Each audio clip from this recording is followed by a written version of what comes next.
Personi që shihni në këto pamje është Ergjys Kolaveri, i dyshuar si autori atentatit me snajper në burgun e Vaçarit ndaj Gazmir Dacit, të cilin e bënte përgjegjës për vrasjen e njërit vëlla dhe plagosjen e rëndë të tjetrit. Ai ul këtë të premte në kafazin e gjamtë në gjykatën për krime të rënda për të përballur me akuzat e vrasjes për motive gjakmarrje mbetur në tentativë dhe armbajtje pa leje. Seanca gjyqësore zgjati vetëm pak minuta pasi kushëriri i tij Enea Ceka në akuzë për moskallëzim krimi, i cili është hetuar në gjendje të lirë, nuk kishte marrë dieni për procesin.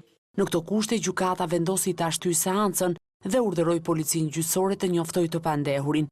Ndërkohë në dosjen e prokurorisë që disponon News 24, thuhet se pas ditën e 30 korrikut të 2016-s, i pandehuri organizoi një atentat ndaj Gazmir Dacit, i cili ndodhej në burgun e Vaçarit në pritje të gjykimit për vrasjen e Gazmir Kolaveri dhe plagosjen e rëndë të Robert Kolaverit.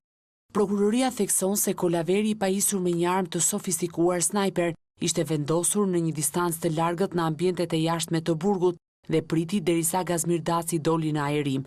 Plani për të marrë gjakun e vëllait nuk i shkoi si duhet, pasi nuk mundi ta vrasë atë që e konsideronte si hasmin e tij, por la të plagosur një të paraburgosur tjetër, shtetas i Kosovës. Më pas, sipas prokurorisë, atentatori ndonë se kishte dështuar, u largua me shpejtësi me një makinë tip Benz. Fill më pas, dy të dyshuarit përfunduan në pranga dhe tashmë do t'japin llogari përpara drejtësisë, edhe pse Ergjys Kolaveri nuk e pranon akuzën.